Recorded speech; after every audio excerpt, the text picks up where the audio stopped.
साथियों, सरदार साहब की जन्म जयंती और राष्ट्रीय एकता दिवस ये हमारे लिए केवल तारीख भर नहीं है, ये भारत के सांस्कृतिक सामर्थ्य का एक महापर्व भी है।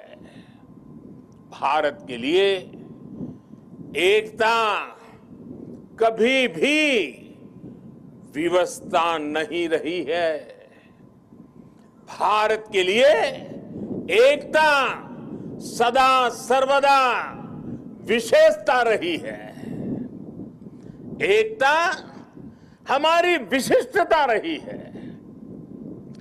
एकता की भावना भारत के मानस में, हमारे अंतर्मन में कितनी रची बसी है, हमें अपनी इस खूबी का अक्सर एहसास नहीं होता है। कभी कभी ओझल हो जाती है, लेकिन आप देखिए, जब भी देश पर कोई प्राकृतिक आपदा आती है तो पूरा देश एक साथ खड़ा हो जाता है। आपदा उत्तर में हो या दक्षिण में, पूरब में हो या पश्चिमी हिस्से में, ये मायने नहीं रखती है। पूरा भारत एकजुट होकर सेवा, सहयोग और संवेदना के साथ खड़ा हो जाता है।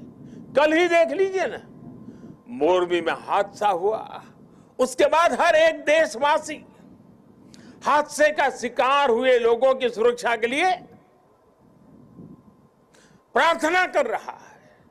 स्थानीय लोग हादसे की जगह पर अस्पतालों में हर संभव मदद के लिए खुद आगे आ रहे हैं। यही तो एकजुटता की ताकत है। कोरोना का इतना बड़ा उदाहरण भी हमारे सामने है। ताली थाली की भावनात्मक एकजुटता से लेकर राशन, दवाई और वैक्सीन के सहयोग तक देश एक परिवार की तरह आगे बढ़ा।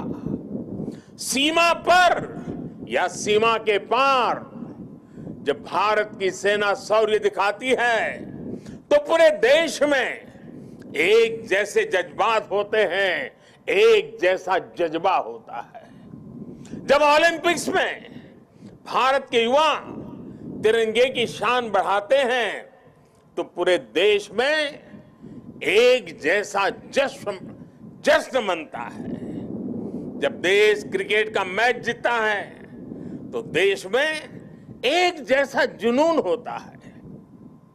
हमारे जश्न के सांस्कृतिक तौर तरीके अलग अलग होते हैं, लेकिन भावना एक जैसी ही होती है। देश की ये एकता, ये एकजुटता, एक दूसरे के लिए अपनापन, ये बताता है कि एक राष्ट्र के रूप में भारत की जड़ें कितनी गहरी है। और साथियों, भारत की यही एकता हमारे दुश्मनों को खटकती है। आज से नहीं, बल्कि सैकड़ों वर्षों पहले गुलामी के लंबे कालखंड में भी भारत की एकता हमारे दुश्मनों को चूपती रही है। इसलिए गुलामी के सैकड़ों वर्षों में हमारे देश में जितने भी विदेशी आक्रांता आए, उन्होंने भारत में विभेद पैदा करने के लिए हर मुमकिन कोशिश की। उन्होंने भारत को बांटने के लिए, भारत को तोड़ने के लिए सब कुछ किया। हम फिर भी उसका मुकाबला कर सके क्योंकि एकता का अमृत हमारे भीतर जीवंत धारा के रूप में बह रहा था। लेकिन वो कालखंड लंबा था। जो जहर उस दौर में घोला गया, उसका नुकसान देश आज भी भुगत रहा है। इसलिए ही हमने बंटवारा भी देखा और भारत के दुश्मनों को उसका फायदा उठाते भी देखा। इसलिए हमें आज बहुत सावधान भी रहना है। अतीत की तरह ही भारत के उत्कर्ष और उत्थान से परेशान होने वाली ताकतें आज भी मौजूद है। वो आज भी हमें तोड़ने की, हमें बांटने की हर कोशिश करती है। हमें जातियों के नाम पर लड़ाने के लिए तरह तरह के नैरेटिव गढ़े जाते हैं। प्रांतों के नाम पर हमें बांटने की कोशिश होती है। कभी एक भारतीय भाषा को दूसरी भारतीय भाषा का दुश्मन बनाने के लिए कैंपेन चलाए जाते हैं। इतिहास को भी इस तरह पेश किया जाता है ताकि देश के लोग जुड़े नहीं बल्कि एक दूसरे से दूर हो।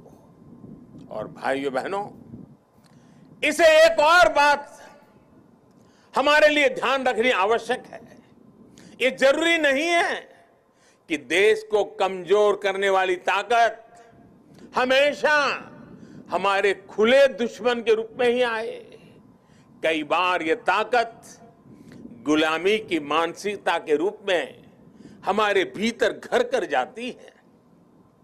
कई बार ये ताकत हमारे व्यक्तिगत स्वार्थों के जरिए सेंधमारी करती है।